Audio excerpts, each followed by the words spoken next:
your one-stop shop for pushing back against mainstream media propaganda, especially war propaganda. I'm Kevin Barrett with Ian Greenhall, my colleague from Veterans Today. Hey, welcome back, Ian. How are you? Oh, I'm not so bad.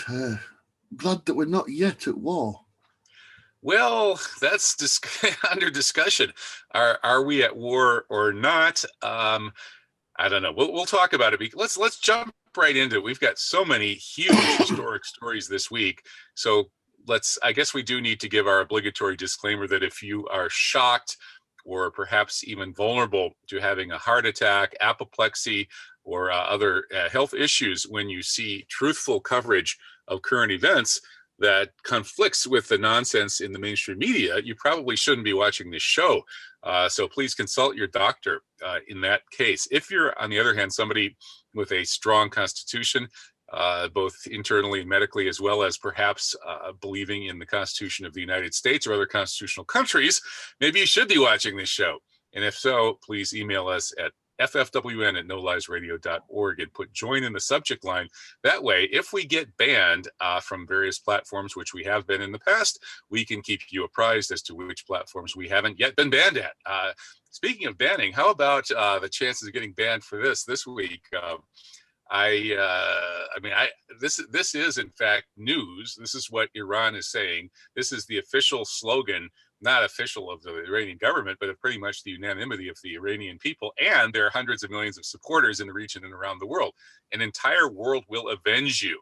That is the promise. It's not a threat. It's a promise coming from hundreds of millions of people. And so we have the guts to report it. And in fact, I'm going to go out and say, hey, I support it. I don't blame them. This was the most insane, evil assassination in world history of one of the greatest men in world history. And so go ahead and ban me, deplatform me, and we'll just email our many supporters and come up on another platform because I'm going to wage the truth jihad and tell it the way I see it. Ian, do you think I'm crazy? No, I think that this was a mob hit. It was a small, petty, wannabe mobster putting out a hit using his compliant military on behalf of his Zionist Israeli overlords. I think that sadly not enough people in Britain and America are questioning the official line about Soleimani being a terrorist, a supporter of terrorism, a terrorist mastermind. Because the simple truth behind all of it is that he's the man who beat ISIS in Iraq and then went and beat ISIS again in Syria. Yeah, he's the world's greatest anti-terrorist. Yeah, that, because ISIS is the US and Israel plus, a shifting pattern of other allies like Britain and Turkey and all financed by the Saudis, then anybody who, actively destroys that ISIS project is bound to be top of the hit list. And Soleimani's been a thorn in the side of, the US, Israeli, Saudi axis of evil for a lot longer than that. That he first came to prominence in the Iran-Iraq war, which the Iran-Iraq war was the West setting their attack dog Saddam on the new Islamic Republic of Iran and wanting to crush it before it could, really establish itself. And let's remind the viewers of the timeline of the revolution, the Islamic Republic was created in 1979, and the war, Iran-Iraq war, which was basically Saddam Hussein working for the U.S., Israel, and the West, attacking Islamic Iran, happened throughout the 1980s. 8 years, yeah.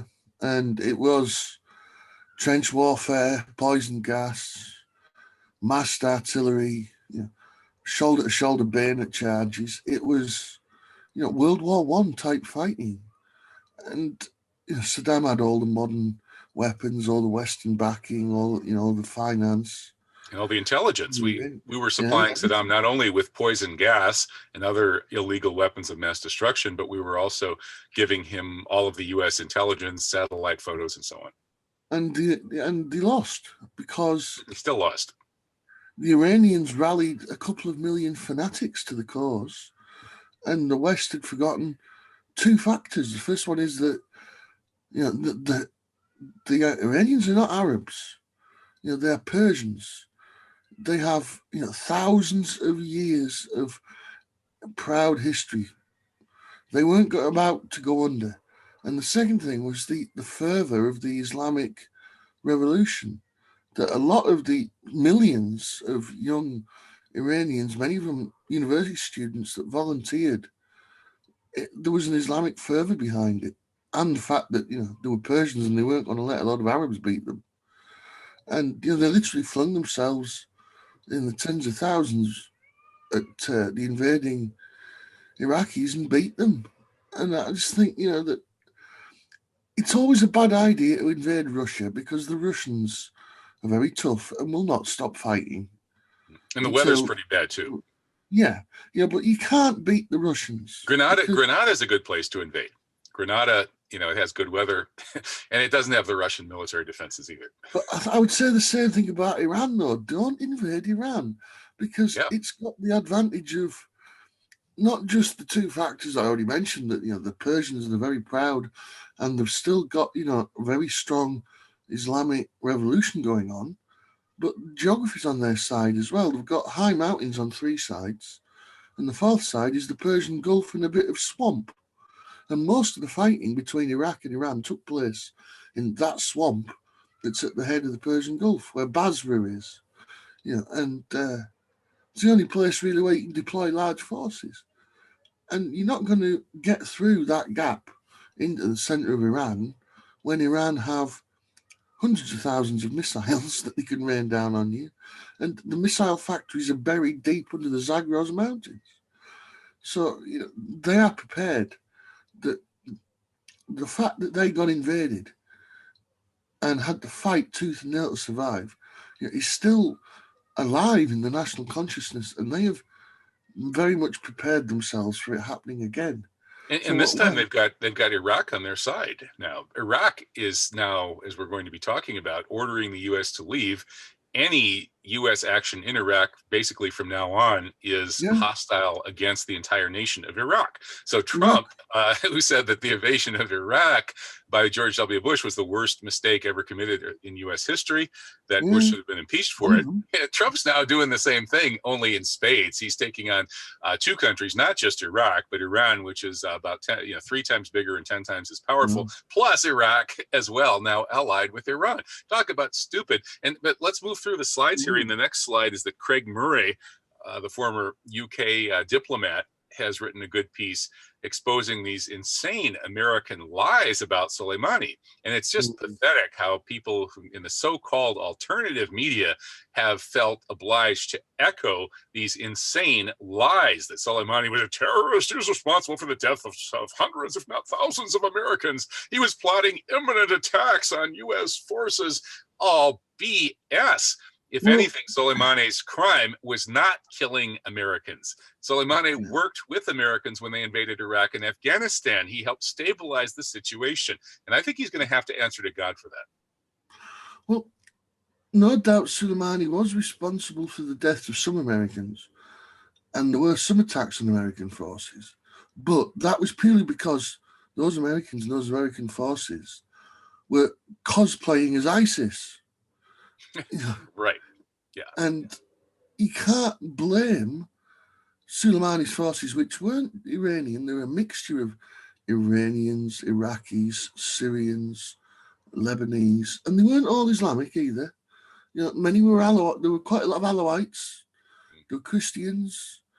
There were maybe even Iraqi and Iranian Jews, in fact. That he led a force that wasn't about religion, that wasn't about anything other than preventing, the US, Israeli, Saudi axis of evil from absolutely destroying the Middle East.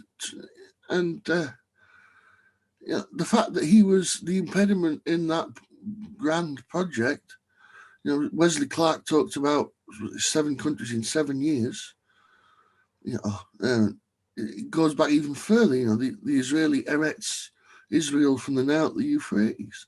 All of these projects have come to naught. And this is going to come to naught too, Ian. Let's move the next slide. Is my new American Free Press article Soleimani murder is the new worst mistake in U.S. history. That was my headline. They toned down the headline because 95% of the readers are pro-Trump. But the article, they didn't change at all. So God bless the editors of American Free Press for standing up for at least some free speech. There's not much left in this country. Yeah, it's going to backfire. It's going to bite them in the butt, isn't it, Ian?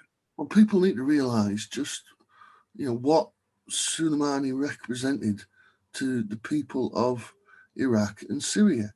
That he was the man who saved them from the absolute horrors of the Islamic Caliphate, because ISIS treated the people that it conquered probably worse than any invading force since the Mongols. Isn't that pathetic? And now that's so bizarre because Islamic warrior ethics are the most noble and humane and the best practice probably of any group in history. The 12 or 1300 years of Islamic warriors, there have been plenty of abuses and there's been plenty of cruelty and atrocities committed by so-called Muslims. However, if you were to compare Muslims in general over that period with all other various forces, Muslims would come out looking really good. The Crusaders admitted it. All the Crusader historians talked about how noble these Muslims were, who rather than slaughtering everybody the way the Crusaders always did, actually let the Crusaders leave Jerusalem with all their property. So ISIS seems like somebody drew this up in a PR room somewhere to try to create this impression that Islam is associated with insane, fanatical war criminals, which is the exact opposite of the truth. They're more like an Einsatzgruppen or an NKVD death squad than legitimate troops. The way that they abused Islam and took just nitpicked out little bits that they're going to say, right, we're going to focus on that, where we're going to make you all adhere to a medieval form of Islam that has died out everywhere apart from that's the problem. No, Ian, it's not medieval. It's the problem. It's not the medieval form of Islam wasn't so bad. The ISIS version is more like modernity. The ISIS version is like Stalin, like Hitler, like George Bush, like Donald Trump. There were an Islamic Einsatzgruppen, and although even calling them an Islamic group, that's what they're hiding behind. The joke at the time when they were being bombed was, what flag were they flying at the time the bombs hit them? Because they just had a sack full of different flags with them and flew a different one depending on whose aircraft were over. Talk about false flags. But I mean, to finish my point about just what Soleimani represented, Western understanding of what happened in Iraq is completely wrong. That they believed that ISIS came along from the north and conquered Erbil and drove the troops out of Mosul. No, the Iraqi army just upped sticks and left northern Iraq. They were bribed, blackmailed, whatever, paid off, and they left all the weapons behind. So that ISIS just drove in, picked up all the weapons that had been left behind by the Iraqi army, and that's how they got hold of Mosul. There was no great street battles or anything. Getting them out again took great street battles, though.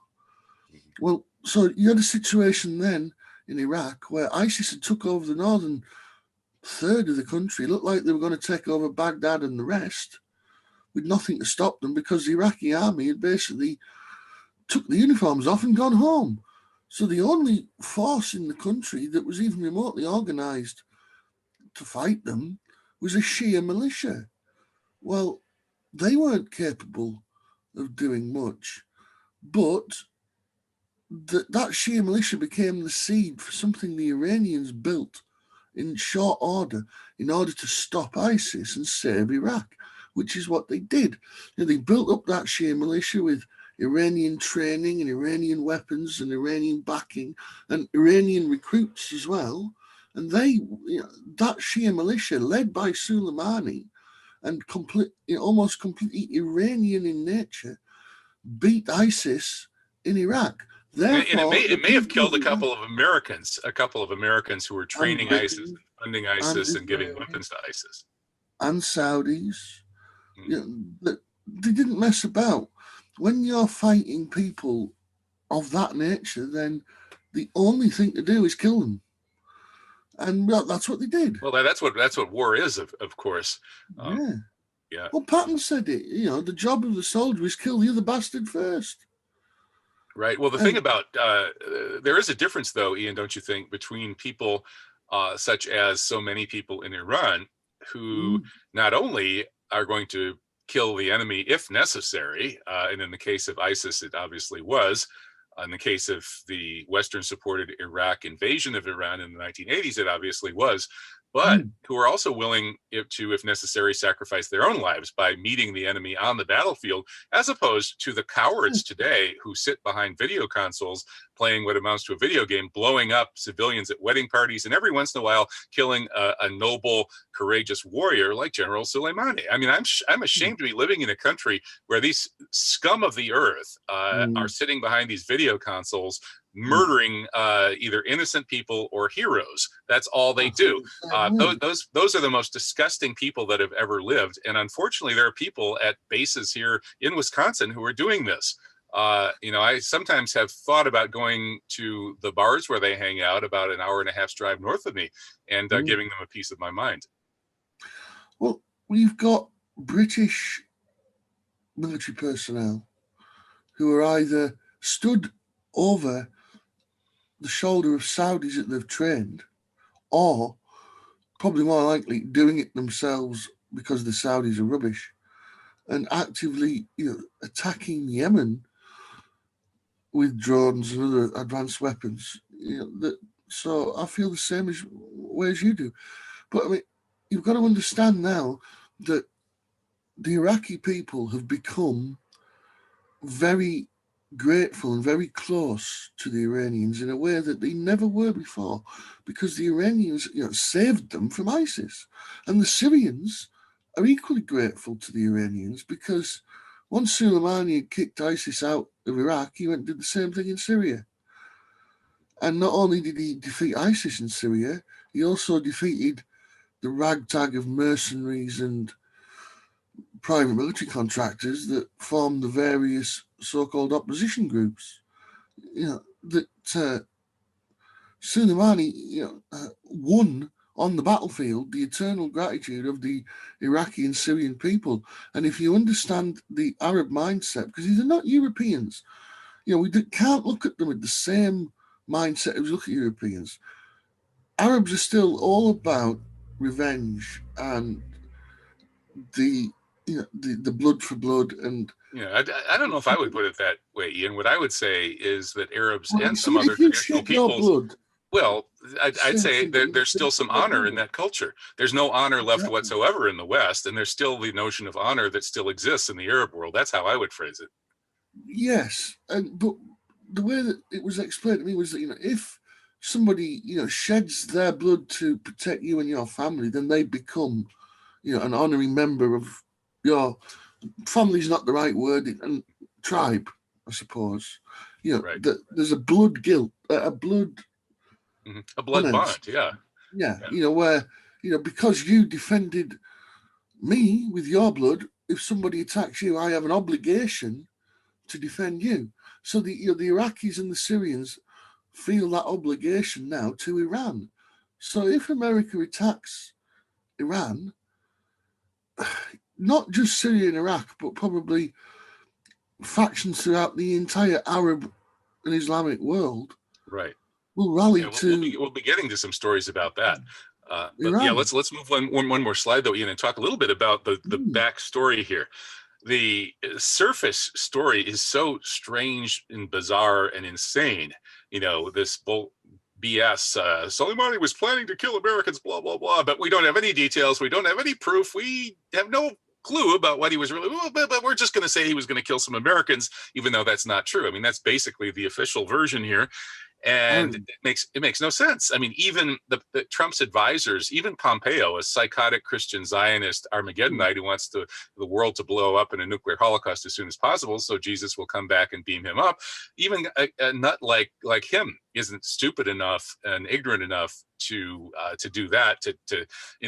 So obviously there's a real reason for this, a strategic reason. Somebody had a reason to do this. What in the world was it? Well, it's about creating chaos. And this article points out that Abdul Mahdi, from the moment that Soleimani was murdered, Abdul Mahdi, the leader of Iraq, has been screaming from the rooftops that this was a peace initiative, that in fact Soleimani flew in on a commercial flight to the Baghdad airport, no secrecy whatsoever. It took no intelligence to find him. He flew in on a ticket under his own name on a commercial flight to the Baghdad airport because he was on a peace mission that had been encouraged by the American leadership to meet with Abdul Mahdi and with the Saudis to find a way of basically coming to a new regional peaceful dispensation. Somebody didn't want that peace to break out, and that's why he was killed. Well, there's one. And we can move to the next slide, which makes that point, the deeper story behind the assassination of Soleimani, which is from strategic. One overriding culprit behind all of this, and that's Israel. That trouble in Iraq that Soleimani had flown in to calm down had been stirred up by the Mossad. The attack on a supposed it was an American something or other, was done by the Mossad. It wasn't done by Iraqis. So the trouble that Soleimani was flying in to calm down had been artificially created by the Israelis. And the fact that the Americans then went and killed Soleimani, and all you need to know, and with the attitude that all you need to know is he was a terrorist because we say he was a terrorist, is just typical of the degree of arrogance that Israel constantly acts with. And I think that one factor that we haven't mentioned. And let's look at the next slide. The next slide is Israel's fingerprints are all over the assassination. I think that one big factor that everybody seems to be overlooking is Netanyahu's lucky he's not in jail right now. And the possibility of him going to jail for the most blatant and persistent decades of corruption is still strong. And over in America, his puppet Trump, is facing impeachment. So they could have chosen to make this awful escalation via murder now, because both of them feel that they need to benefit from the rally round the flag effect to boost their ailing domestic political fortunes. Yes, well, last weekend, Helen Biniski and I reported on the story that was published in Haaretz, that the huge screaming front page headline in Haaretz last week, will Netanyahu start a war with Iran to stay out of jail? And then we published a piece pointing out that the New York Times won't cover that. No American newspaper will cover that. But Haaretz over in Israel will. And that was just a week before this. So that lends credence to the theory that a lot of this is about helping Trump in his impeachment struggle, and more importantly, keeping Netanyahu out of jail. Well, I think I wrote something very similar to that article about will Netanyahu start a war to save himself about 2 years ago. And the only thing that surprises me about the Trump, one of the very few things that surprises me about the Trump presidency, is that we're almost at the end of the first term and he hasn't yet started the war. That I've been expecting them to do this for, not murder Soleimani, but do something to start a war with Iran for the last couple of years, because that's how long they've been beset by these domestic problems. So what do you think? What do you think about the hypothesis in the Strategic Culture article? Let's go back to that slide, the deeper story behind the assassination of Soleimani, which we republished over at Veterans Today. It pointed out that some American strategists might have signed off on this. It might not have been a purely Israeli initiative. The Israeli initiative would have gone through Pompeo, who is likely the single most important decision maker who chose to assassinate General Soleimani. But it seems possible that National Security Council types must have given this the nod in some way, some of them anyway, and that the strategic logic of this from the U.S. imperial perspective is that Venezuela, Russia, Iran, Iraq, Qatar, and Saudi Arabia together make up the overwhelming majority of the world's oil and gas reserves. And Venezuela, Russia, and Iran are firmly in the multipolar world camp. That is, they're dedicated to taking down the U.S. unipolar empire. It would all Iraq be on is the list of people that the US has pissed off. right. Okay, so we've got those three. Then Iraq is now leaning towards the Russia, Iran, Venezuela side. And in fact, this peace deal that Abdul Mahdi and the Iranians were working on is designed actually to help Saudi Arabia get out from under this U.S. Zionist empire and join the multipolar project. Qatar has already largely done that. It's at least taken a few steps in that direction. Qatar is now much more friendly to Iran than it was last year. And then Saudi Arabia was about to be brought into that fold as General Soleimani was going to meet with the Saudi leadership in meetings brokered by the Iraqi leader, Abdul Mahdi. So this was about essentially throwing the U.S. out of the Middle East and making all of the countries that control most of the world's energy reserves, aside from North Dakota and the tar sands of Canada, they were about to all team up against the U.S. empire. And so they killed the money in order to produce the chaos to prevent Eurasian integration. So that, I think there's some credence to that. It may not have just been Netanyahu trying to stay out of jail. It's always very difficult to get a good read on what's going on with the Saudis because of how secretive they are and the fact that it's not a democracy or anything. So all of the political machinations go on in tents in the desert that are lived in by the royal family. So, unless somebody leaks something, and people don't leak in Saudi Arabia unless they're told to, because, choppy with big sword. And so whatever is going on in Saudi politics, it's probably one of the major factors that is driving this whole process. Mm-hmm. And it seems to me that since this young prince, Bin Salman, took over, he's been becoming more and more reticent to follow the traditional policies that Saudi Arabia has for the last 60, 70 years. Well, he's smart. He's smart enough to see that the traditional path is unsustainable, but he's stupid enough to be lashing out and trying all of these insane gambles to get off that path. The smarter move would be to just join with the Axis of Resistance, and maybe he was going to do that when Soleimani was killed. We don't know, but the American leadership is lying about everything, and let's talk about the Iranian retaliation to the murder of their martyred hero, General Soleimani, who, again, I've people who don't understand how important this guy was in Iran. He was discussed in hushed whispers when I was there at conferences.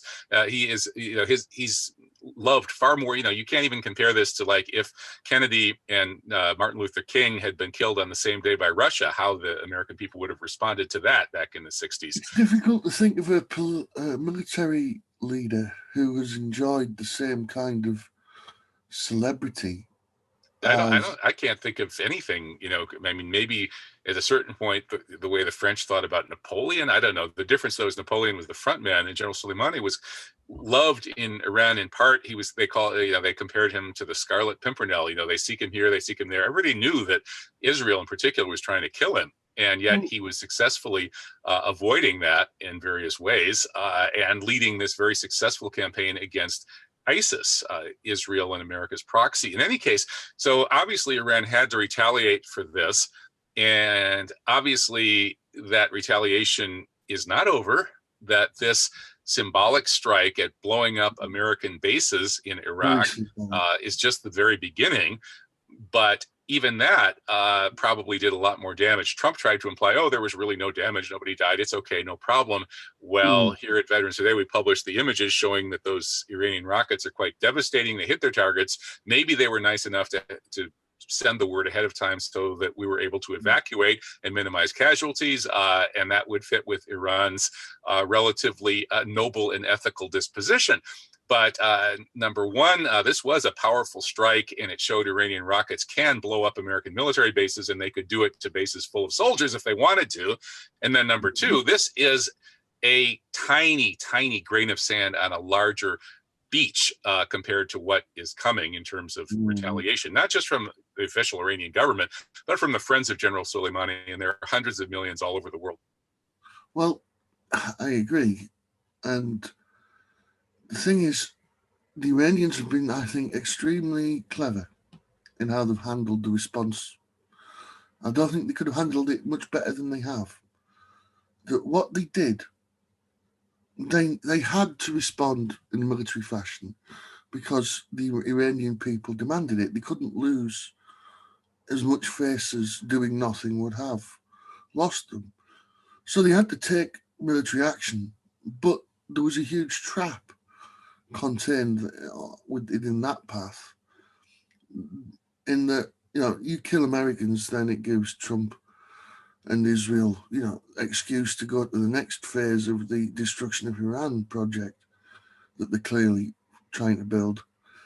So what the Iranians did was a military action that was clear to their people had taken place and was actual and real and effective without actually killing any Americans.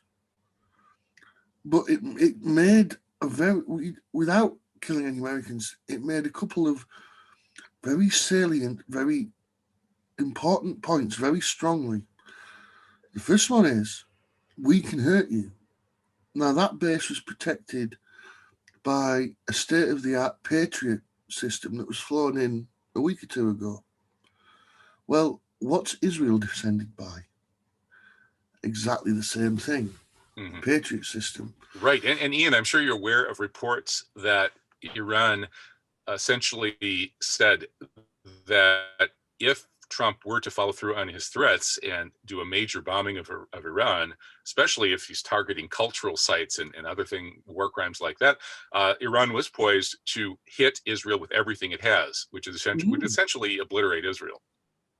Yeah, and they've just shown in this strike that that's not empty words, that they are capable of doing it, because that base was as well protected as Israel is by the exact same technologies and weapon systems, and it didn't work.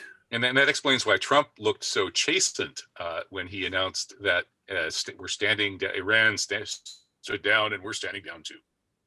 Yeah, I mean, and it's very clever by Iran, that they did exactly the right amount of aggression, but in a very controlled and contained way, so as to not escalate the situation, but to completely diffuse it, because it's a standoff now where both sides. Yeah, well, I think there's a lot more coming, Ian, but I think it will be strategic. One of the differences between the Iranian Islamic warrior approach and the Al Qaeda and this kind of these Sunni jihadists. These Sunni jihadists have been since Abdullah Azam died, and I've been reading a great book here, The Caravan, about him. He was the great Palestinian Islamic warrior, and he was a decent, kind, generous, patient, intelligent person, and his form of waging jihad was quite strategic and defensible. And probably one of the reasons that the U.S. and Israel, with the help of some traitors in Pakistan, murdered him was because now they could put the whole Sunni jihadi project in the hands of these lunatics. These people, even bin Laden, who's maybe a nice guy at some level, has he never had any real strategic sense, and the rest of them were even worse. So essentially, they took out the one guy who could work and think strategically, and they turned the sort of Sunni Islamist jihadi movement into a totally counterproductive bunch of head-chopping idiots. ISIS being the ultimate culmination of that, and this was all orchestrated, of course, by the Zionists primarily and their American lapdog. So that's the Iranian and the Shia approach, however, to religiously guided warfare, and of course, jihad is just the Islamic just war doctrine. Is much more sane and strategic, and I'll call it decent and compassionate. It's not, they're not a bunch of crazy head choppers. So I think we're going to see a lot more from the axis of resistance, which is not just Iran. And they are going to force U.S. forces out of the region, and then they are going to force the Zionists out of the region. The only question is how long it's going to take. Yeah, I mean, the Arabs are, notably passionate, hot-headed people. The Persians aren't. Like I said, they have, 7,000 years of civilization or something? They've got their own military history, their own military heroes from the past, without even drawing on any of the Western tradition. And, they are a very different people to the Arabs. And, the Arabs are very quick to anger, and then they're also very quick to calm down again. But the Persians aren't like that. The Persians they've got a bit of the inscrutable Oriental in them. Yeah, well, there's the claim that they invented chess, although it seems that probably chess was invented in India and perfected in Iran. But either way, they do have that tradition, and there already are more attacks coming, although they're deniable. Nobody knows, you can't prove Iran was behind them. In fact, people in Iraq are going to be behind most of them, because the people of Iraq are sending the U.S. packing now. Not only has the parliament there voted that the U.S. must pack up and leave ASAP, but Abdul Mahdi, the caretaker leader of Iraq, just ordered the U.S. to leave too. And meanwhile, rockets are falling all over the U.S. embassy in the green zone. That was the latest breaking news today. And so it's the war is on, Ian. This is not, unfortunately, it's not paused. Well, it's just a question of how hot it boils. Is it going to boil over and cause how much destruction globally? That's the only question. Well, let's talk about the article that you wrote, Ian. One of a very weird coincidence here, to say the least, was that just at the moment that Iran was retaliating, with its official proclaimed retaliation that didn't kill any Americans, at that virtually exact same moment, somebody shot down Ukrainian Airlines flight PS-752 as it took off from Imam Khomeini Airport in Tehran. Now, the question is, who shot it down? And you were one of the first people to ask that question, because for a couple of days, the official media here in the West was unclear about what really happened to that plane. But you quickly saw, looking at some film that had been posted online, that obviously this was shot down by a missile. And the weird coincidence doesn't stop there. It's not just this, the coincidence of this happening at the exact same moment that Iran is retaliating, but we have the echo of this historic event. Iran Air Flight 655 shot down deliberately by the United States, the USS Vincennes, in the Gulf, intentionally murdered 300 Iranian civilians, women, children, the lot, by shooting down that plane at the tail end of the Iran versus Iraq war. Iran was just about to take over all of Iraq. It was poised to sweep all the way to Baghdad. It had won. And the U.S. didn't want that to happen. The U.S. had been backing Iraq. So this was a message that the U.S. sent to the Iranian leadership, and especially in particular Imam Khomeini. And that message was, if you continue to Baghdad and seize the fruits of your victory, we're going to murder as many Iranian civilians as it takes to dissuade you. And we have a lot of nuclear weapons, don't forget that. So that was the message of this criminal terrorist act of the USS Vincennes deliberately shooting down this Iranian civilian airliner and murdering 300 civilians back in, 1988? So as I see it, Ian, the most likely scenario for this shoot down of the Ukrainian airliner in Tehran at that key moment was, once again, everybody in Iran knows this story about Iran Air 655 in 1988. Everybody knows that the Americans did it deliberately. Everybody knows that it was a veiled threat to nuke Tehran and murder tens of millions of Iranian civilians. It was a message saying, we Americans are insane and we'll kill all the civilians we have to stop you from doing what we don't want you to do. Everybody knows that in Iran. So this was a message that was sent by essentially the same axis of evil, Americans and or Israelis. And who knows whether they used their terrorist proxies in Iran to shoot down this airliner, which is quite possible. They run the MEK, which is a psychotic Jim Jones style cult of terrorists that does still have a bit of a presence in Iran, thanks to U.S. money and Zionist money.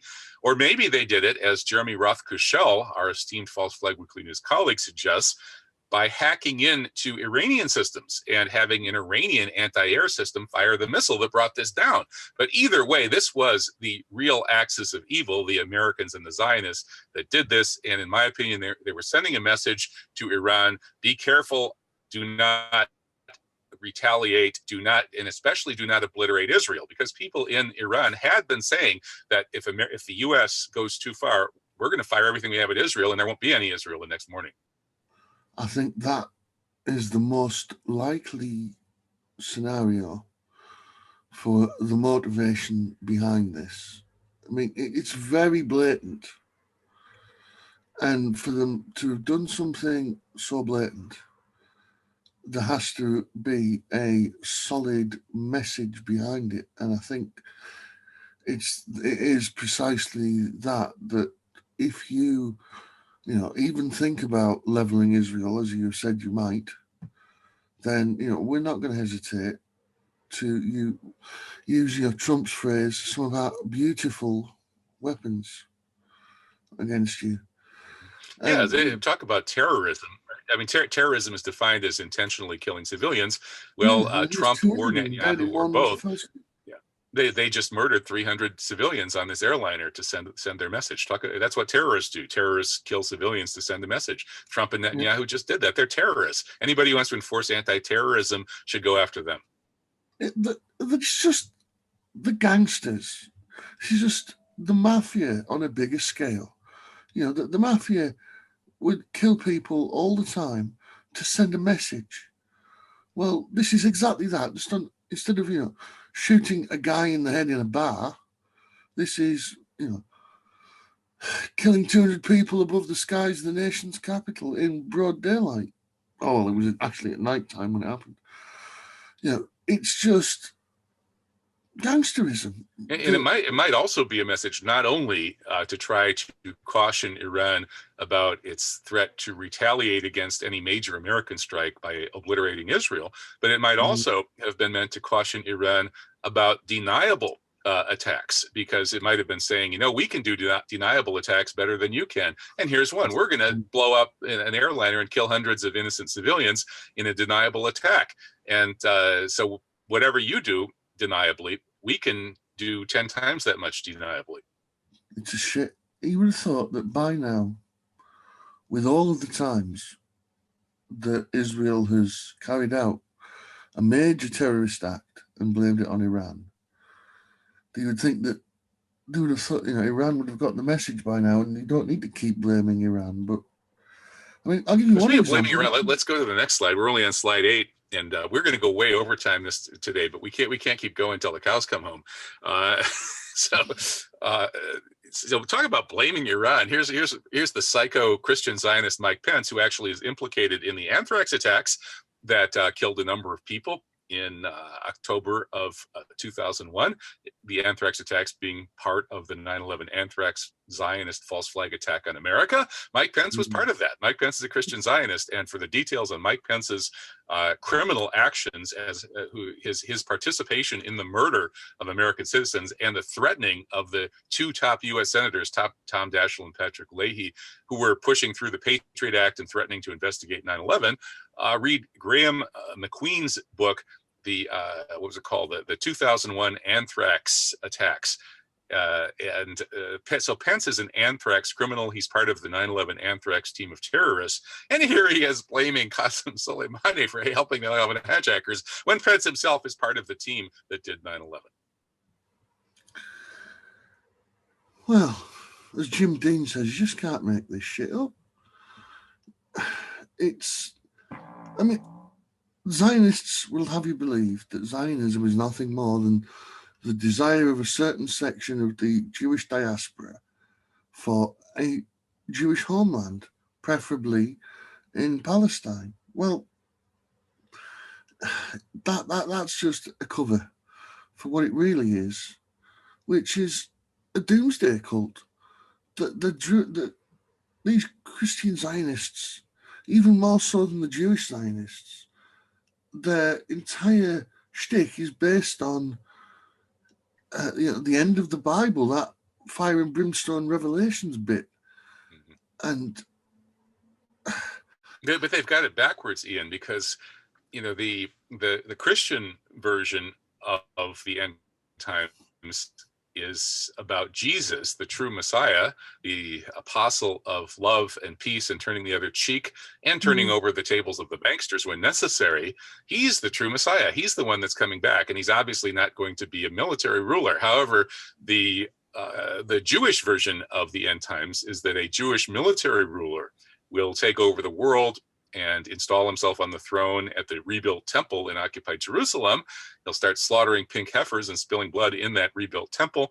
He will subjugate the Goyim, that is the non-Jewish tribes, to the Jews and turn them back into the cattle that they were always meant to be. That's basically, that may be overstating it a little bit, but that's basically the dominant mainstream traditional Jewish approach to the end times. That's who their Messiah is. And they deny that Jesus was Messiah. They say that Jesus was the bastard son of a whore. That's the official traditional Jewish view. And so they think the real Messiah is the guy who's going to be on the throne in Jerusalem. Well, that's obviously the Antichrist for the Christians. So Mike Pence is a soldier of the Antichrist. He imagines, he's got Jesus and the Jewish Messiah or Dajjal or Antichrist confused, and he's working for the Antichrist. But here's a scary thought for you, though. That part of the Holocaust mythology is scriptural, in that in Jewish scripture it says that God's chosen people will not reclaim the Holy Land until they have sacrificed 6 million by fire, or words to that effect. Hence the Holocaust 6 million burnt in ovens thing.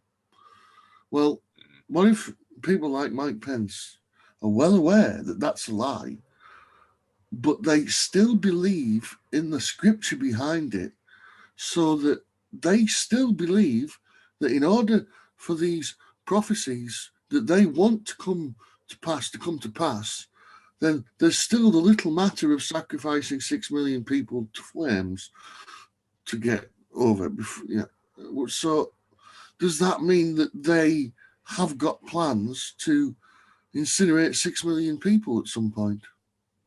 I would be concerned about that. And who knows, maybe they're crazy enough to even want to incinerate the people in Israel, Palestine, in the Holy Land. That wouldn't surprise me. These people make Jim Jones look like a sane statesman. Well, speaking of insane leadership, Pence is at least as bad as Trump. I mean, that's one really good reason to really not wish death on Trump because of Pence. Anyway, here's Trump in Rolling Stone reminding us about Trump's tweets in 2011. Repeatedly, he just kept tweeting over and over that this weak effective president was going to start a war with Iran to get reelected. A couple of weeks ago, I saved them all as screen captures because I thought this is the kind of thing that might disappear down the memory hole. But there's no denying it. He said it, and this was this is Trump before they groomed him to be the puppet that he became. So at that time, he was still liable to say things that were pretty much true, because there isn't a lot of filter between brain and mouth with the man. He tells more shocking taboo truth than any other president in American history. We have to grant him that. But this was back before there was a coterie of people trying to stop the worst excesses of Trump's mouth from happening. So he was more apt to blurt out things that were inadvertently highly truthful, and there's an example. He still does it once in a while. So we could be heading into a World War III scenario. As mentioned, there is this global geostrategic realignment happening, and what's happening in the Middle East right now is crucial to that.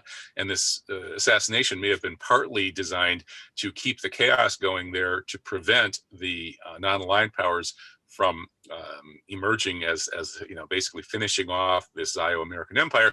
So things are getting bad. It could be world war. And if there's a world war, if there's a major war in the U.S., what happens to the enemy camps? In World War I, thousands of people who opposed U.S. involvement in that war were locked up, including Eugene Debs, the presidential candidate. And in World War II, people with any Japanese blood were just rounded up and locked up, no evidence that they posed a threat.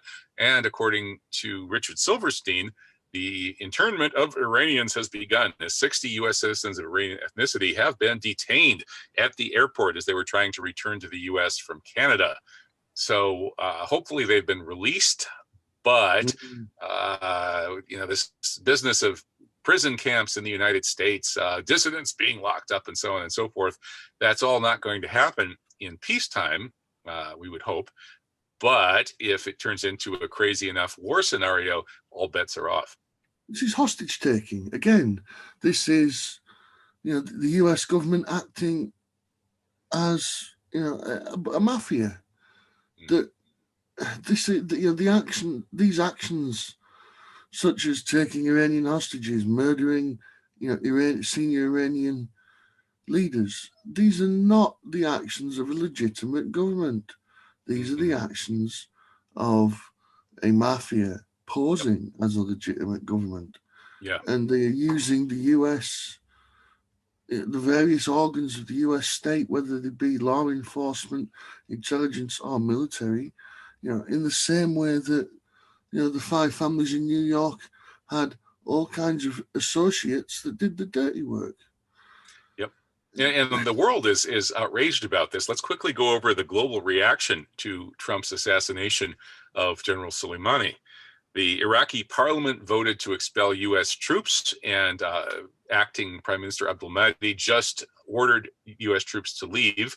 So it's now official. U.S. troops must leave Iraq. Trump says he won't. So guess what? We're at war with Iraq as well as Iran.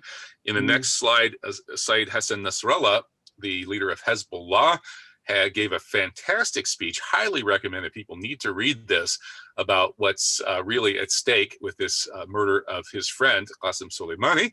In the next slide, we see it's not just Hassan Nasrallah, who, like Iran, is a Shia Muslim, but Russia, Sergei Lavrov is outraged. And Russia, not just Russia, but China is outraged as well. And finally, I guess we missed the Hamas slide, but Hamas is outraged. Hamas is a Sunni Muslim group that was opposed to Iran's support of the Syrian government, but even so, they are mourning the martyrdom of General Soleimani. So basically, the whole world feels that way. The European lapdogs are afraid to say so. Yeah, I wouldn't put too much stock in what Hamas says, because I'm of the opinion that Hamas was created by the Israelis to replace the Palestinian Authority in order to destroy the peace process. And there may be some truth that, Ian, but under Israeli control via Hamas. Yeah.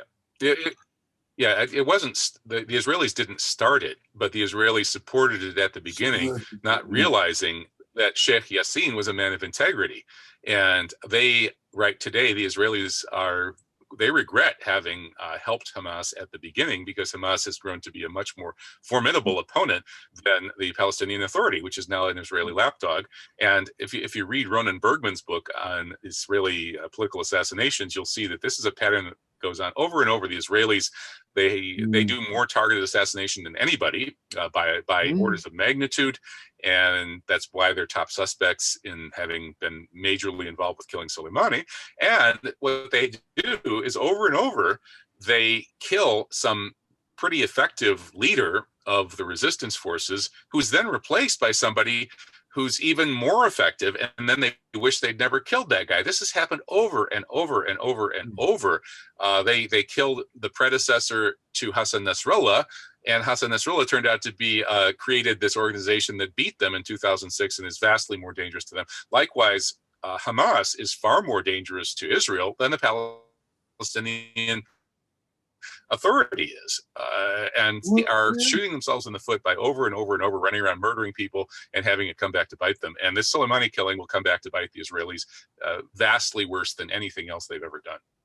How far can you push the Arabic world and the Islamic world before you get an inevitable pushback? And I think the only reason why there hasn't been a pushback up until this point well, not the only reason, but the major reason why there hasn't been, despite the last 7 years of destruction of all the Arab nations, is probably Soleimani. He was probably the great restraining hand that had said, no, no, we bide our time, we build up our strength, and when the moment is right, we then strike. But now you've removed that voice, that controlling hand. So you may have just brought the moment of your own destruction closer through your own crass stupidity. And not only by removing the restraining hand, but also by creating a situation in which hundreds of millions of people are saying, I am Qasem Soleimani. So the motivation now for that war of the axis of resistance against the evil empire in the Middle East is now the motive. It's a little bit like Pearl Harbor. 9/11 was an effective psyop by the Israelis. It did rally the American people against Israel's enemies, just like Pearl Harbor shocked and rallied the American people, made it possible to enter World War II. When one feels that one has just been attacked in one's own country, one gets so upset and angry that one is willing to go and fight and kill to avenge that kind of attack. And that's why Pearl Harbor was so effective. A leading Nazi said that if Germany had had a Pearl Harbor, just gave the Islamic Middle East its Pearl Harbor by killing Soleimani. And that's going to rally the people of the axis of resistance and the whole region in their favor. And it's going to be the equivalent of a Pearl Harbor in terms of putting the entire Islamic Ummah of 2 billion people, led by the axis of resistance in that region, at war with the forces of evil. And the forces of evil ultimately are going down. It's not looking good for them. The problem is they won't go down without trying to take everybody else with them. Yeah. Because they would rather be defeated and spiteful and say, well, okay, we've lost, so we're going to make sure everybody dies. That's the Samson option, right? Samson pulling down the tent poles and killing everybody rather than allowing himself to be defeated. That's always the threat that Israel has hanging over the heads of everybody in the world. They have nuclear weapons aimed at every capital in Europe, every capital in the Middle East, and they probably have suitcase nukes planted here in the United States, very much like the suitcase nukes that they probably used to blow up the Twin Towers on 9/11. So that's the Samson option for you, and that just goes to show you what psychopaths they are and how they need to be dealt with. They're mad dogs, and there's only one way to deal with a mad dog. Well, let's move on to Trump. Trump in the United States politically, maybe he thought this was going to save his bacon. I don't think so. CNN's initial coverage was pointing out the downside of this insane murder of Soleimani. He can't keep his story straight. The U.S. reasoning for the strike keeps changing. The mainstream media is admitting that this was completely insane, that they're lying through their teeth. It's very rare the mainstream media would ever do such a thing at the outbreak of a major war. And we have the Trumpian chaos. This is the front page of CNN. Oil prices spike, stocks plummet. Trump has undone all the progress in the Middle East. And so, since when could an American president start a huge war with an attack on a foreign country and have CNN and the American mainstream media horrified and telling the world he's lying, he's insane? Well, in the next slide, we see 55% or 53% of the American people disapprove of Trump's handling of Iran in the wake of this attack. And 40%, that is the vast majority of that 53% that disapprove, strongly disapproves. They registered the most strong possible disapproval. This is not a good public opinion climate for starting World War III, folks. I mean, you guys just shot yourself in the foot. The House is voting to restrict Trump's war powers, we see in the next slide. And it won't probably stop Trump because nothing can stop Trump. He's insane. And the executive office is out of control in the United States, but it's certainly a gesture. And in the next slide, we have even Republicans insulting, saying that Trump's, I'm sorry, this was my, the previous slide. Maybe we missed the previous slide. The Republican lawmakers are saying that the briefing on why they killed Soleimani was the most insulting, demeaning briefing that they've ever received.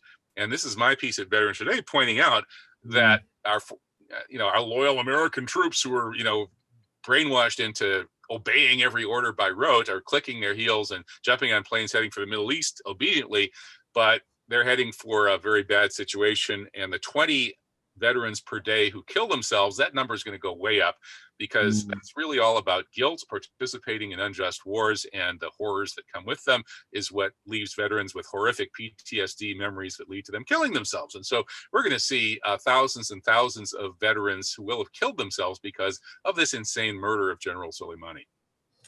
I think that what we're seeing with recent events since the death of Soleimani is that Trump has looked completely out of his depth.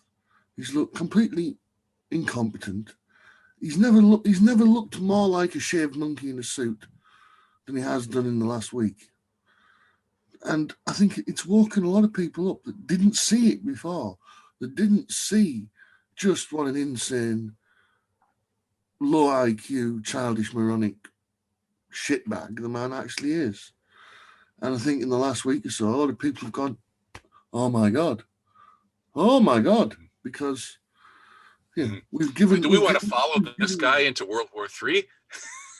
And it shows you just what a low caliber individual he is. That Reagan pulled it off. That Bush Jr. pulled it off.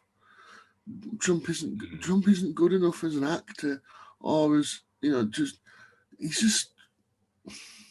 Well, that may be a blessing, of course, Ian. Maybe Trump is so bad he's good. Maybe the fact that he can't lead the country into World War III will help the National Security Council types understand that maybe we shouldn't go into World War III right now.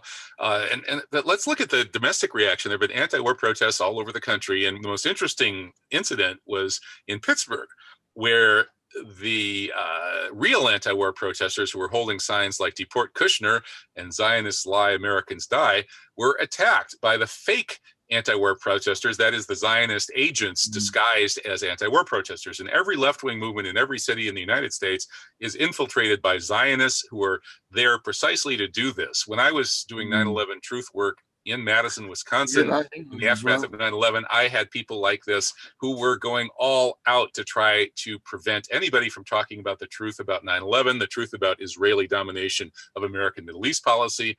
These people are agents of a foreign power posing as peaceniks, and they really should be deported, because at some point, if you're an agent of a foreign power that has done enough terrible things to the country that you are parasitically infesting, at some point maybe you should be going somewhere else. I see something very worrying about this, in that I see historic parallels to the 1930s, where in the 1930s you had a situation where, starting in 1933, world Jewry, what was called Judea at the time in the press, declared war on Nazi Germany. And, it was a system of sanctions and economic boycotts and black propaganda. Not everybody in America was interested in listening to this, though, because at the time, something like 30 to 40% of America was German. And you had God, what's his name? I can't remember his name, but he formed a movement called the Silver Shirts, who were basically American. They weren't American Nazis, they were American patriots, American nationalists. And you had a situation in the 1930s where there was ever-increasing levels of political violence going on around political rallies that were held either by left-wing people who were invariably sponsored by the Jews, or these right-wing American nationalists. And I see similar currents resurfacing in American mainstream society now that were behind William Dudley Pelley. Okay. He was a famous author as well. I see the same social currents that were around the 1930s starting to appear again. But Ian, I don't think it should be left versus right. No. And it also shouldn't be Jewish versus non-Jewish. No, that was how it was framed. Truth against lies. As the Quran says that truth has come and falsehood vanishes, because falsehood, for its very nature, is by its very nature is bound to vanish. And in another celebrated Quranic passage, it says, the truth is come and bashes the brains out of the lies, and so it's truth versus falsehood here, and there's no reason why the people who are lying about the fact that Israel took over the United States on 9/11 and has been just using the U.S. military to smash up its enemies in the region, that's just the truth. And people on the left should be at least as open to that as people on the right, and Jewish people should be at least as open to that as non-Jewish people, and there are lots of Jewish people who are increasingly open to that. And so ultimately this is really, it's not about left, right, or Jew, non-Jew. This is about truth and lies. It was in the 30s because that was the backdrop of the global political situation at the time. In the 1930s, all geopolitics had to be framed in the context of this giant struggle that was going on for the hearts and minds of the world between, fascism and communism. And so, but I mean, today that doesn't exist. So, we would frame it in a different way. Yeah, now it's the alt-right versus Antifa. Yeah, alt-right versus Antifa. And the social justice warriors against, the people who think, and it seems like that somebody is actually orchestrating some of that violence. The Charlottesville violence looks like it was created by police who were ordered to force the alt-right protesters to march right into the Antifa throngs who are waiting to beat on them. And so I think we have to watch out for that scenario developing. Well, one advantage of this all happening in the internet era is that the truth is available. Anybody with eyes and a brain can look around, and it takes a lot of discernment and a lot of work, but you can find out what's really going on. If people put the same amount of their intelligence to figuring out what's actually going on in the world as they do in figuring out who's going to win the Super Bowl, will the Green Bay Packers be able to beat the Seattle Seahawks? I mean, that's what everybody's talking about here in Wisconsin. And people have all sorts of detailed information about, which teams have this advantage or that advantage and these injuries versus whatever. And if that same intelligence was used to try to figure out what's going on, we would all know, and we could actually adjust our policies in a better direction. But even given people's short attention spans and lack of interest in what's really going on in the world, the truth is leaking out, and we're going to talk about different ways it's leaking out. First, it's leaking out. Epstein didn't kill himself has become an international meme. It's everywhere, and nobody even disagrees with it. Even 60 Minutes. 60 Minutes just did a very good episode on Epstein didn't kill himself, citing Dr. Michael Baden, saying, "I've never seen 3 fractures like this in a suicidal hanging, going back over thousands of jail hangings in the past 50 years. There's nobody who ever had these 3 fractures." And pointing out that, the cameras failed at the same time that the guards fell asleep.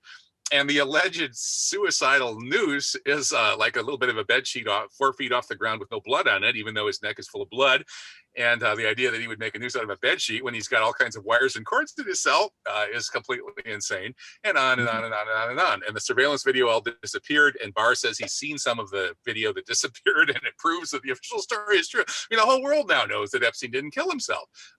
So maybe the world is a little skeptical about other things too. You've got people dressing their babies in baby clothes that have got "Epstein didn't kill himself" printed on the front. Yeah, it's everywhere. I wish I'd copyrighted that. I'd be rich. Again, there are many parallels with historical events. This is not the first time something like this has happened. I mean, the classic one is Rudolf Hess. That he was in prison. He didn't kill himself either. No, probably a member. It was either a member of the SAS or an equivalent American military group walked in and garroted him. So Ian, I know that like when all of the plebes and the proles are going to be running around in Epstein didn't kill himself t-shirts, you are undoubtedly going to show your high class erudition by wearing a Neither did Hess. Rudolf Hess didn't kill himself t-shirt. But we've already taken a lot of time. We can't get into full details of Hess, who was trying to make peace between Very Germany. similar case, though. Yeah. He was on a peace mission, and Churchill and his Zionist masters didn't want that to succeed. So anyway, and the truth about that couldn't come out. Anyway, moving on to Ghislaine Maxwell, Epstein's controller. This narrative.org. It's I think this guy's Israeli. I'm pretty sure he's Jewish. I think he's Israeli too, but he's totally honest. See, this is not about just everybody, Israelis versus everybody else. It's not Jews versus non-Jews. It's not left versus right. It's truth versus falsehood. And here's a perfect example. This Israeli guy at narrative.org is telling the truth that Maxwell and Epstein were Israeli military intelligence agents who gathered dirt on top American leaders so Israel could control America's policy. That's the simple truth. And now she's disappeared. She was going to cooperate, and suddenly she's disappeared, and she's in Israel. Big surprise. Yeah.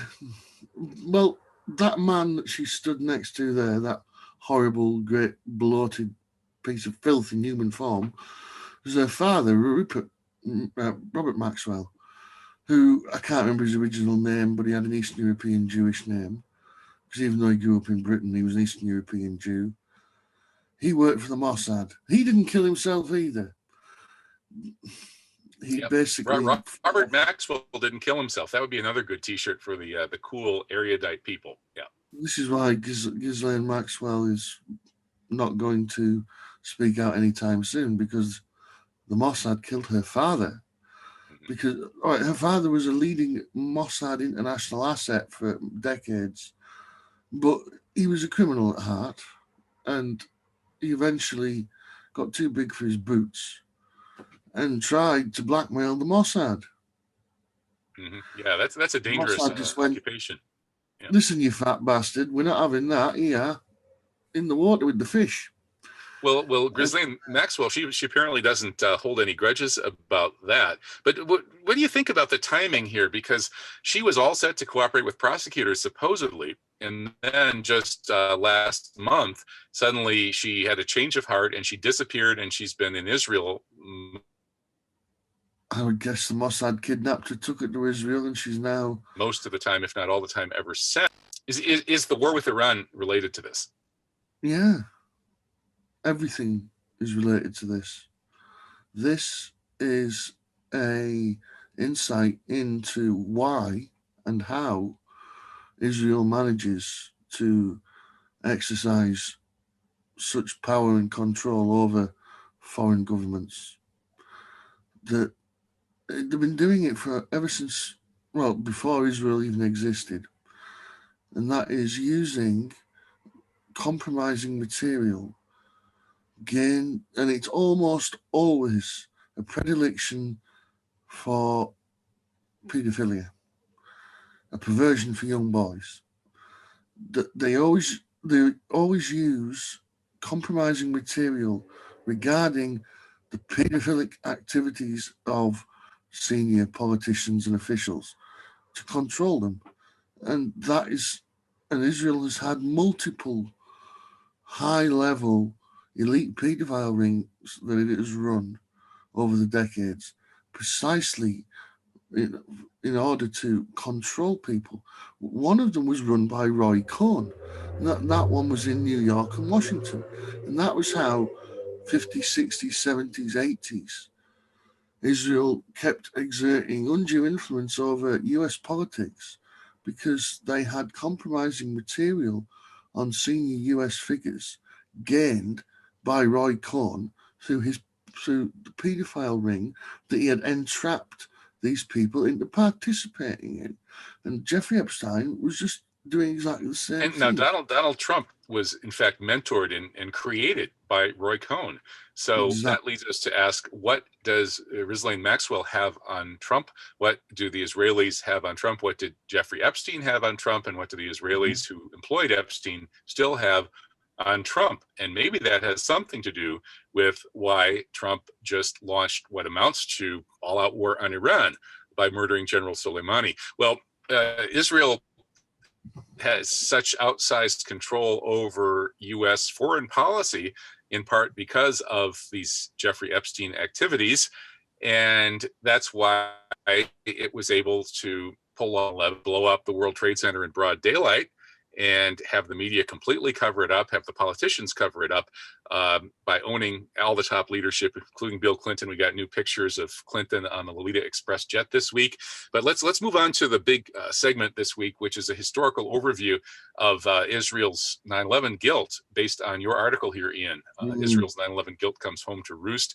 You've pointed out that the truth about Israel's criminality and some of their worst crimes, such as 9/11, will one day break through the mainstream media's barrier of lies into the public consciousness. And when that happens, Jews are going to find themselves about as popular and welcome as a hog roast at a bar mitzvah. So that's why, since Jewish people have been so overrepresented in so many leading groups throughout history, it's time for Jewish people to jump in and put their energy and talents behind the 9/11 truth movement, so they can be helping reveal this. If the 9/11 truth movement continues to have underrepresented as far as Jewish participation, and unfortunately it is, despite the great efforts of wonderful people like Jeremy Rothkushel, our colleague here at False Flag Weekly News, and plenty of others.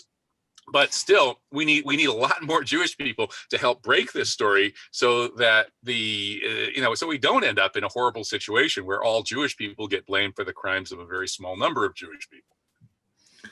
Yeah.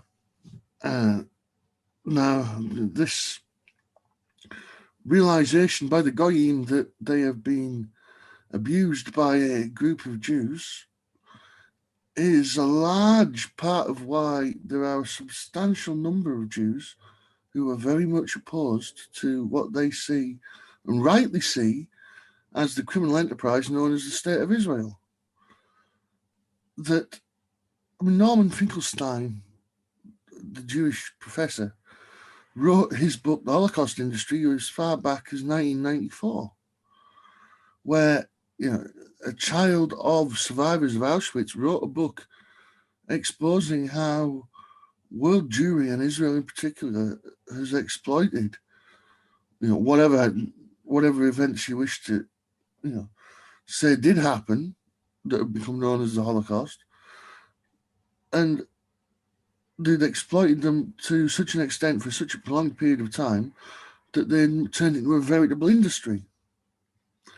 And Norman Finkelstein is typical of the sort of educated American Jew that really needs to stand up and be counted and lead a new movement against Israel, because Israel is not a Jewish country. I mean, if you read the Israeli constitution, it's a secular republic where there are no particular protections for Jewish people or the Jewish faith in Israeli law. The second most spoken language in Israel is Russian. And Israel is really just a fake nation run by a largely Russian mafia. And but it's still totally protected. It's protected in the West. Get the rest of world Jewry that they have hidden behind into a lot of trouble. And therefore there are only two hopes for world Jew. That if I was a Jew, that I could have. One is that the Goyim never wake up, and the other one is that I distance myself from the criminals actively. And I think that hoping that the Goyim never wake up is a bad approach. So the thing to do should be to actively rebel against that small subsection of Jewish society, which is the top, 1 or even less than 1%. A handful. It boils down to a handful of 6 or 7 elite banking families, that are basically mafia families and have been for 1,000 years or more. They've got to distance themselves actively from those people and say, look, these people are hiding behind, the Jews and the Hebrew faith, but they are not. It's like the disclaimer you would put on an article you publish. The views of this tiny Zionist mafia minority do not represent those of Jewish people as a whole. And likewise, I think that Jewish people need to be a lot more forthright in opposing the censorship that's being done in their name.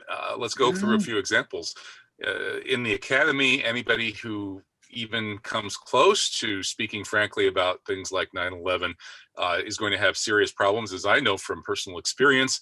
Professor Yeah. Kees van der Pijl, who is the head of Sussex University's International Relations Department, got into a big scandal and ended up resigning as professor emeritus at that university after he tweeted what so many people know in the academy and out of it, that Israel carried out 9/11.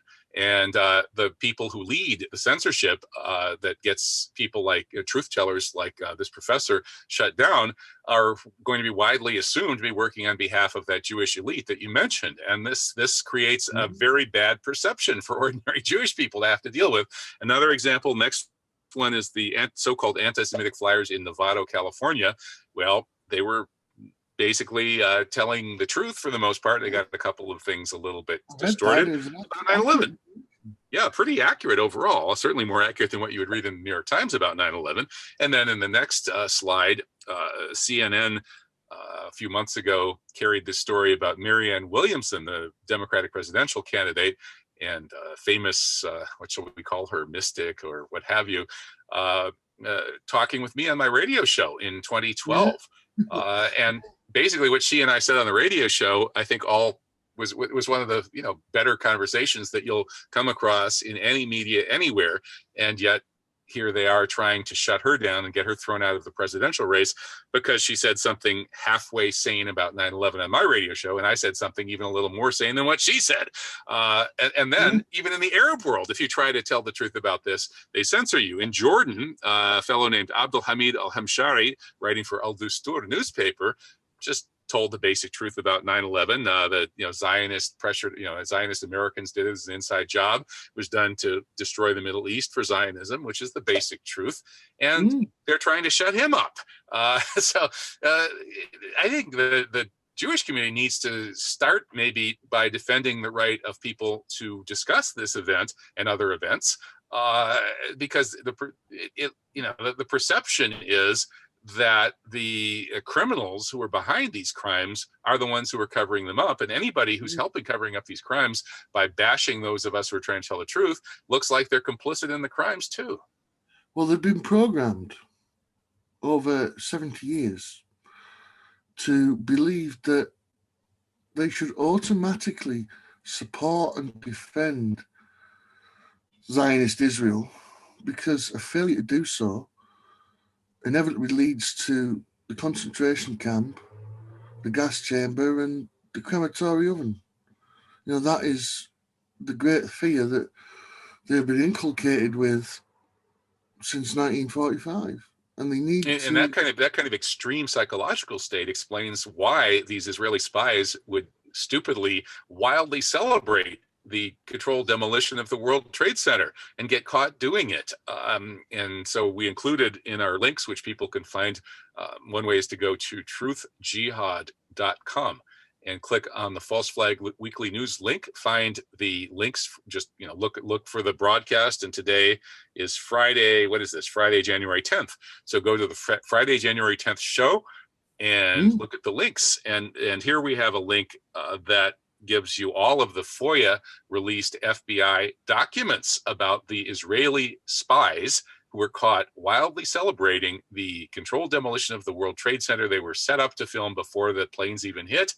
And they were caught with thousands of dollars stuffed in their socks after they've been unable to control themselves because they knew how good this would be for Israel, as Netanyahu would be gushing that very day on television. So they just broke out with a wild dancing celebration of the mass murder of 2,000 Americans in order to change American policy to send the U.S. off to war against Israel's enemies in the Middle East. These people like this are obviously in a very, very fraught psychological situation. Well, look at it this way. And this will really scare them if you think about it this way. We have just seen the meme Epstein didn't kill himself go viral to break through barriers that hither before we've not seen a meme breakthrough into popular mainstream consciousness. What if the the meme Israel did 9/11 underwent the same breakthrough into the public consciousness that Epstein didn't kill himself did. Hmm. That is all that needs to happen for the Israeli house of cards to come crashing down, because you're going to have 300 million Americans who just would say, hang on a minute, Israel did 9/11 and they did it with nuclear weapons. Well, goddamn, somebody better do something about this. You know, you're right, Ian. I'm going straight to the U.S. Patent Office. And I'm going to register a trademark for Israel did 9/11, and I'm going to get rich. But let's move on to presidential politics and how all of this craziness is affecting the coming American president. I had lots of money. I think I'd maybe take a leaf out of Dr. Evil's book, buy a big freaking laser, and project Israel did 9/11 on the moon. Okay, if I get the trademark on it, I'm going to definitely encourage you to do that. So, all right. So stop me. No, actually, it's starting up. These leaflets in Nevada and the signs of the demonstrations and the spray painting in London, and yeah, it's going viral. Israel did 9/11. So hey, you guys saw it here first on False Flag Weekly News, and the Israelis, of course, are ready to do what it takes to try to quash such a thing before it goes viral. And they're also in a position to try to quash any presidential election that they don't like, or maybe turn a U.S. presidential election into another 9/11 style event that would hijack the U.S. military on behalf of Israel and go after their biggest enemy, Iran, which they've been, of course, doing even as we speak practically. But here we have a fascinating story from Whitney Webb about Operation Blackout, Election Day 2020. It's a drill in which an Israeli cybersecurity firm, which was called Cyber Reason, led this drill with participation of Homeland Security, FBI, U.S. Secret Service, envisioning what would happen if on Election Day attacks killed 32 Americans, 200 injured, martial law declared, the election canceled. Now, drills often go live. Ian, is this drill going to go live on Election Day?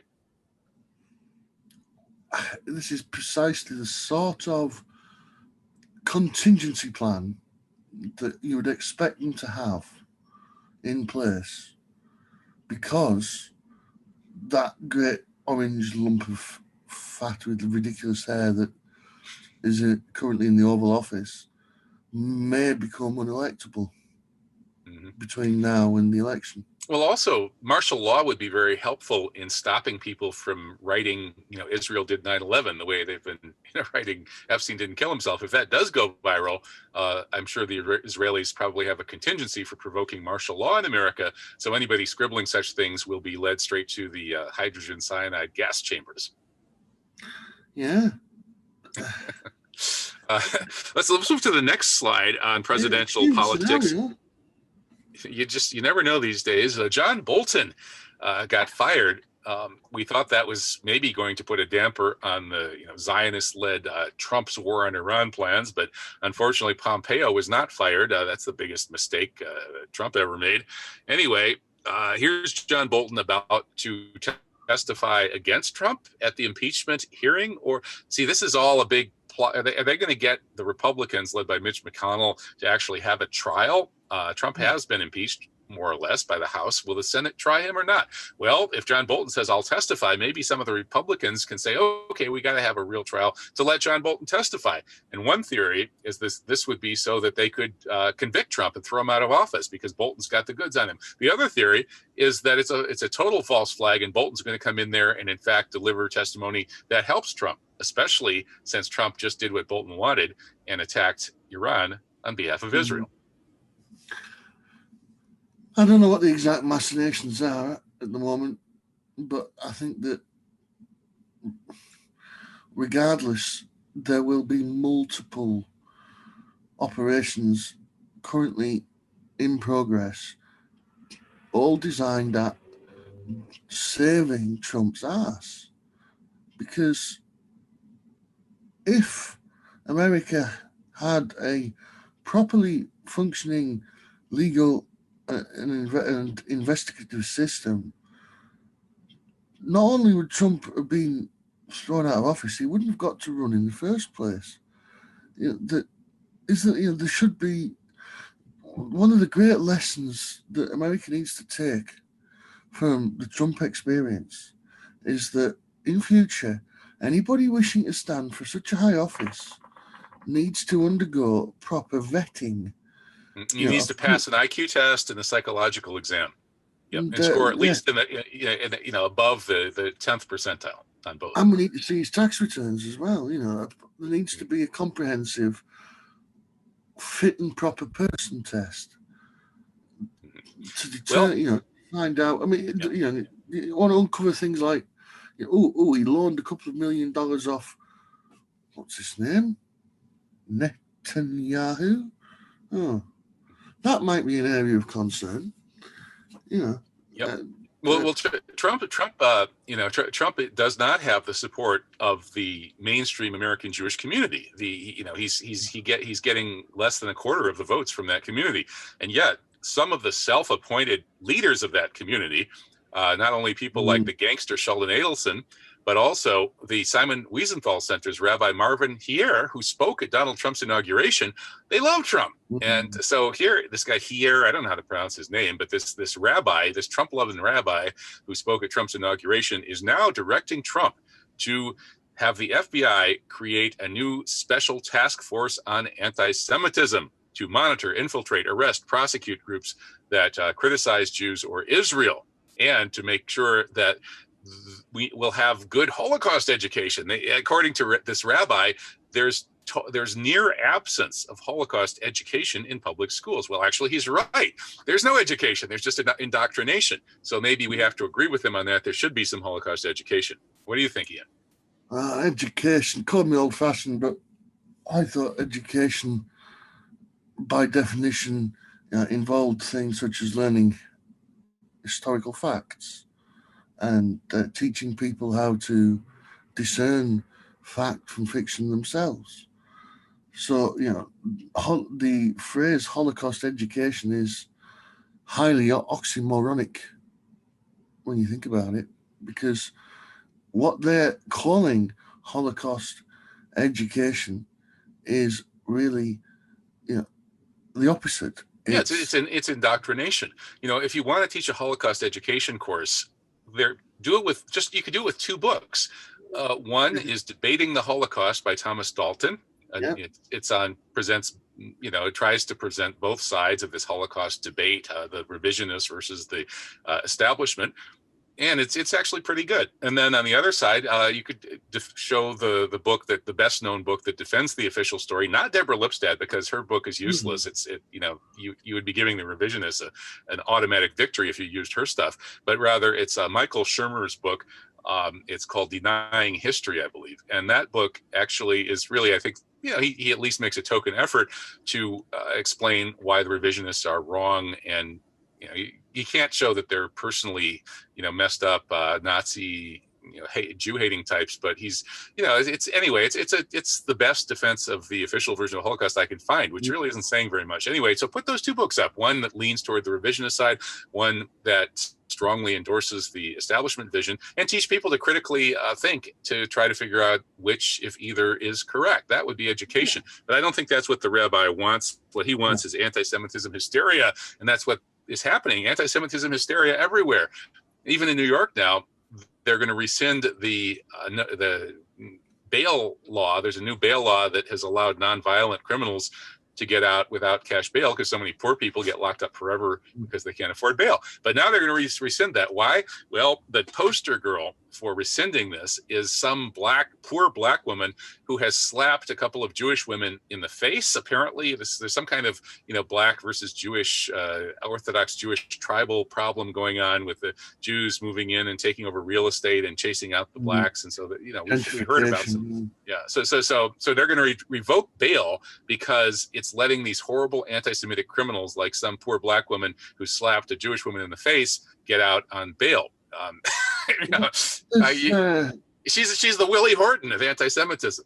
There's a very deep-running undercurrent of antipathy between the blacks and the Jews, for the simple reason that the Jews ran the slave trade, and that's the Nation of Islam published among Amongst I published young, a very good book angry about that. urban blacks, that's now common knowledge, whereas it probably wasn't a generation or two ago.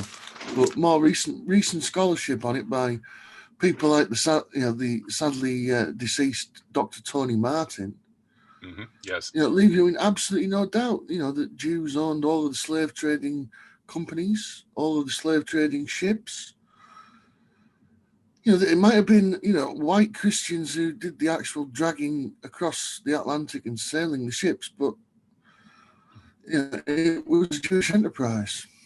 And if you want the historical background on this, I recommend Laurent Guyonneau's book From Yahweh to Zion. We just saw an image of that. And in that book, Dr. Guyonneau, who is a PhD French historian, discusses how after the expulsion of the Jews from Portugal and Spain, especially Portugal, that that was a real diaspora. Whether there was ever a diaspora from Palestine is another question, but there was a real diaspora from Iberia, Iberian Peninsula. And those Jews, many of them crossed the Atlantic and ended up and went to places like London and especially Amsterdam and places like that. And those Spanish, call them Sephardic Jewish families if you want, ended up massively overrepresented in all forms of international trade, not just the slave trade, but other forms as well. And that Atlantic trade was sugar, rum, and slaves. And yes, triangular trade, they called it. Yep. Yeah, and it was disproportionately Jewish. There's a historical debate about how disproportionate it was, just like with how disproportionately Jewish is our media and things like that.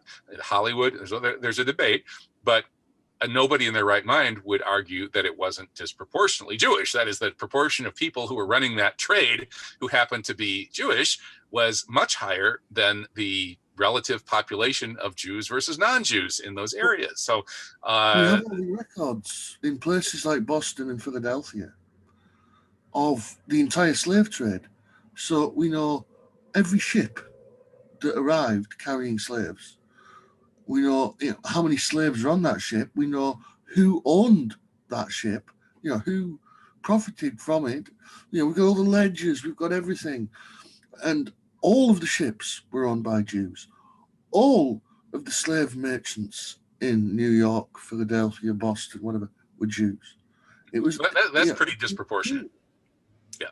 Okay. So the problem, though, is that if this knowledge gets out, it will cause anti-Semitism. So, therefore, we must censor the internet. We must censor the publications. We must censor the world so that nobody finds out about these things, so that we can stop the evil anti-Semitism from spreading. That's, of course, the official view of all of this. So even TikTok, the Chinese company, is now not only going to ban anyone who thinks the Tiananmen Square massacre ever happened, they're going to follow that up by banning Holocaust denial and other conspiracy theories denying violent events. So if we say that, no, Osama bin Laden and 19 young Arabs didn't do 9/11, are we denying a violent event? Maybe so.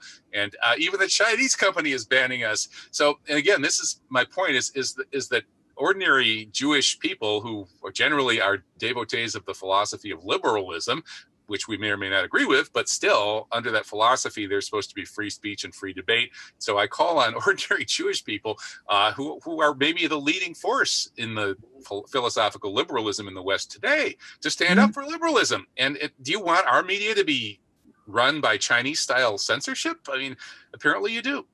And the thing that the vast 99.5% of Jews in the world need to realize is that they are every bit as much victims as we are, as the Goyim are. And when it comes to viewing them from the viewpoint of this criminal elite, those Jews are no different to everybody else. That they are just brute beasts to be abused and used and profited from, and their lives are no more valuable to these criminals than anybody else's life.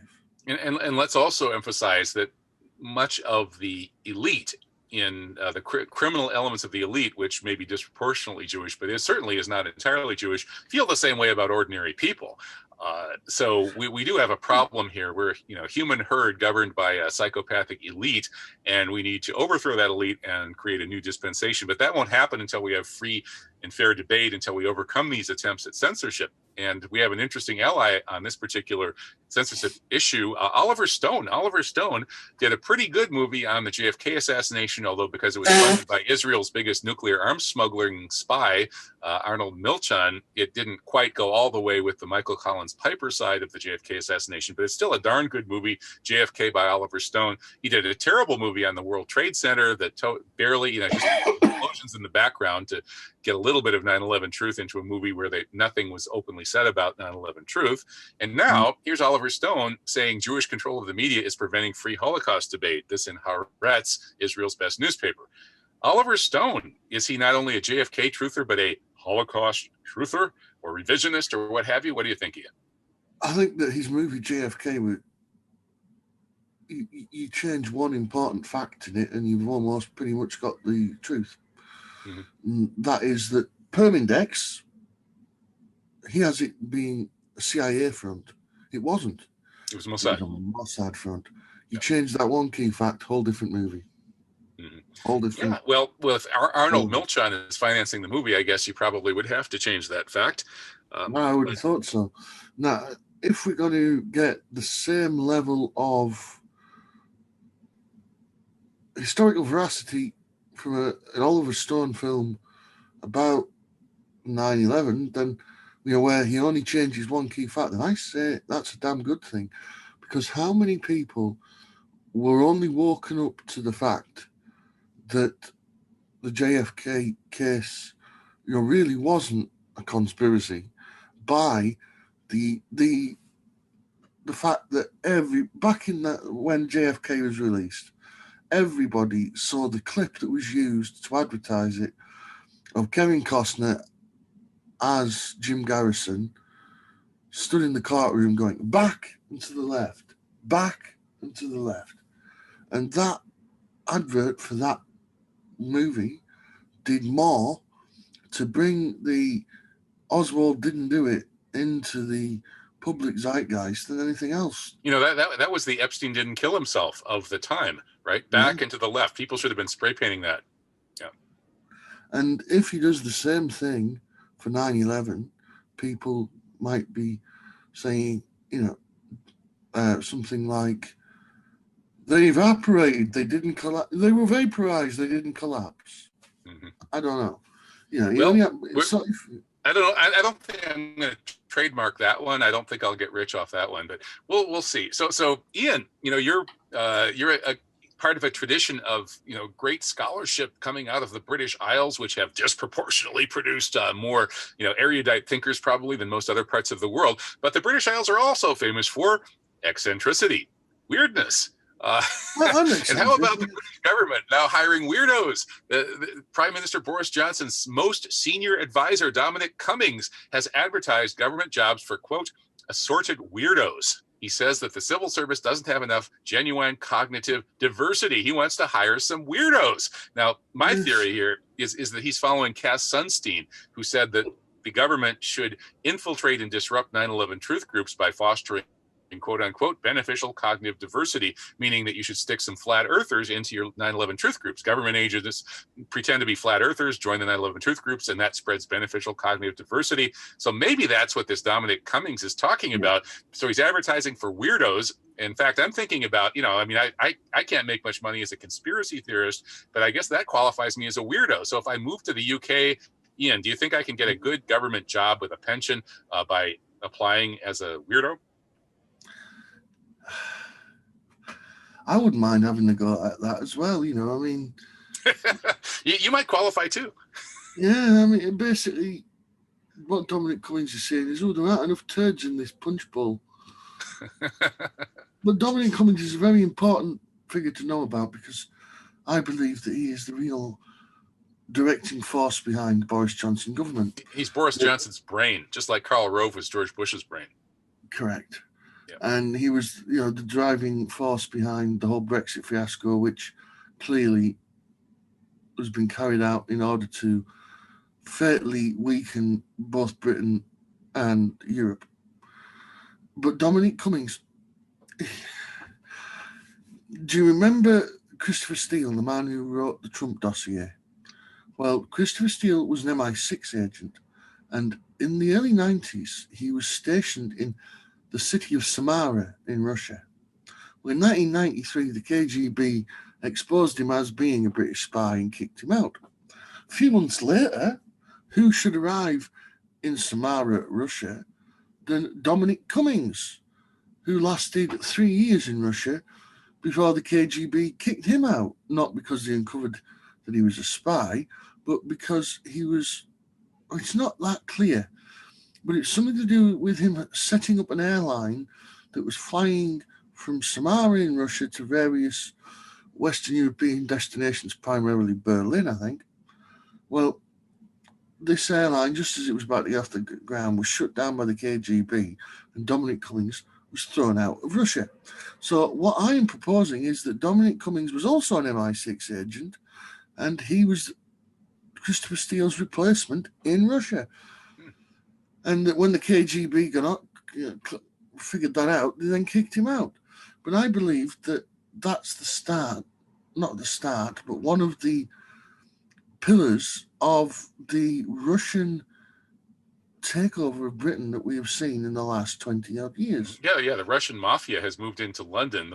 London's always been a financial center, but all of that Russian cash from the Russian mafia after the looting of the old Soviet Union has descended upon London in turn. Yeah, even John le Carré wrote a whole book about this. It's not any big secret. It's not any conspiracy theory. Have been able to do any of that without the full cooperation of British intelligence and the British establishment. Mm-hmm. And when you talk about the British establishment, the political party of the British establishment is the Conservative Party. And if you look at the major donors to the Conservative Party, over the last 20 years, they have increasingly become Russians. So that now the Conservative Party is financially dependent on a handful of oligarchic Russian migrants who live in London. And I think that what happened was in the 90s, a relationship was developed by men like Dominic Cummings between British intelligence and the Russian mafia.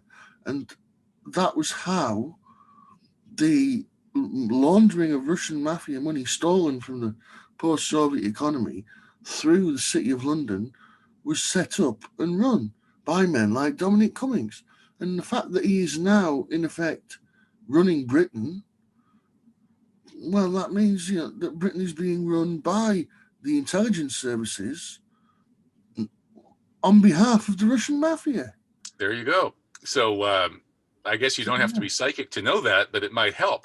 Uri Geller, who's applying for the weirdos position that Dominic Cummings is advertising, was asked whether he thought his paranormal powers would give him an unfair advantage over the other candidates applying for the weirdo jobs. And he said, I knew you were going to ask me that. No. He said, yes, absolutely. So anyway, you don't have to be a psychic to know that something's rotten in London, that's for sure. And you don't have to be a psychic to know that something's rotten in the White House as well. But it might help if you're trying to stop pre-crime type threats targeting President Trump, which may be increasing now that Trump is doing more and more completely insane and murderous things. We just had this guy in Florida who's been arrested for dressing himself in a shower curtain and threatening to kill President Trump. Was he trying to reenact the shower scene from Psycho at Mar-a-Lago? Maybe he was trying to invent a superhero character for himself, and it was akin to Superman's cape. So I guess the shower curtain disguise didn't work. The plot failed. Too bad. Better luck next time. This guy's going to be in the court system for a while over that one. All right. Well, hopefully we won't be in the court system over this one, although I think we're pushing the boundaries of good taste, decency, and discretion. Thank you so much, Ian Greenall. I love talking with you. Your vast erudition is a wonder to behold. Keep it up. All right. See you next time. Thank you so much. Thank you to our viewers and supporters as well. We couldn't do this without all of you. Take care. See you next week if the world's still around.